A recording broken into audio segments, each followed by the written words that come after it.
Hey guys, welcome back to Sourdough for Dummies. This is the fourth video that's going to cover how to make bread dough and go through an Autolyse.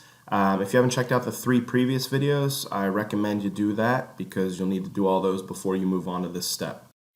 So in the last video we made some leaven. This is what it originally looked like. It was pasty, it was thick, it was in our bowls and covered up, and we left it overnight or a little bit longer, somewhere around 12 hours. This is what it should look like when you come back to it and it's ready to go. So again, it's going to look ripe just like your sourdough starter. It's going to be bubbly, it's going to have pockets in it, it's going to look like you see here, right? So very similar to what you saw in your starter.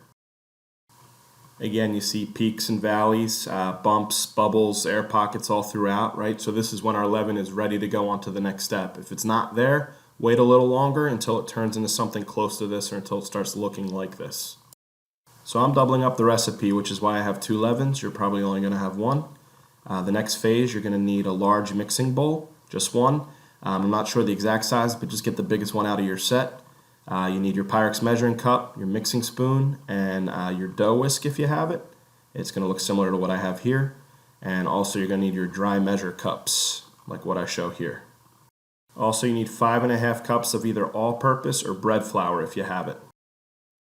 Next up, you're going to need to pour 2 cups of tap water into your bowl. I'm doubling the recipe, so I need to do it again for my second bowl here.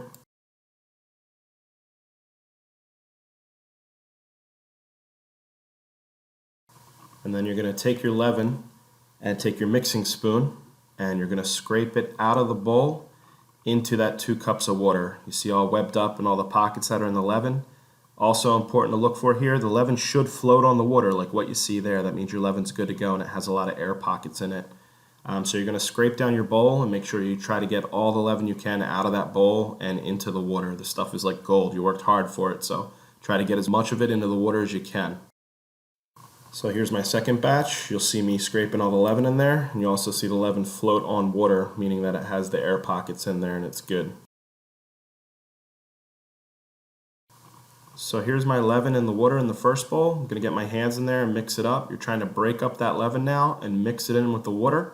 You're trying to get rid of all the clumps in there. So I'll show you here. After a little bit of mixing, I'm going to pick my hands up and you'll see all the clumps that are in it still. You're going to keep going, keep trying to break it up, rub your fingers together, rub them through the bowl. Just try to mix it up. You're trying to get it into one liquid consistency here. So you're going to keep at it, keep mixing here. You're going to see it's gotten a little better. I still have some clumps in the mix there. So I'm going to keep going, keep blending it together. You want to get it one smooth consistency all the way through. And we're going to finish mixing up right about here. When I bring it up, there's not really any clumps, and that's going to be good enough for right now. So I know I keep repeating myself here, but I'm doubling the recipe, so this gives us a chance to look at the whole process again. Just keep getting in there and mixing. With the double recipe, it makes 4 loaves. With the single recipe, it makes 2 loaves.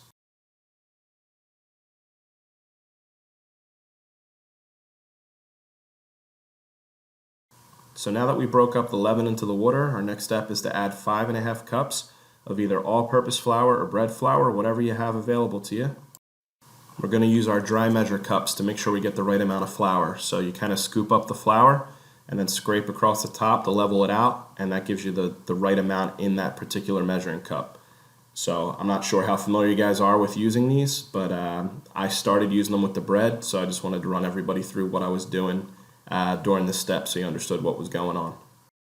If you don't have dry measure cups or you don't want to use them, that's fine. You can use a normal Pyrex measuring cup. You're just going to go for 5½ cups of flour. I actually used a Pyrex for my first, I believe, 2 batches of loaves, and they turned out fine. So not a huge deal if you don't have it. The dry measure cups just let you be a little more precise. After you finish adding your flour in, you're going to get the dough whisk and you're going to try to mix everything together. You're going to follow the same kind of guidelines that we did with the starter and the leaven. Try to blend all that flour and water together. You don't want anything sitting there. Every so often I find it helpful to pick the dough whisk out of the mix and kind of clean it out and go back in.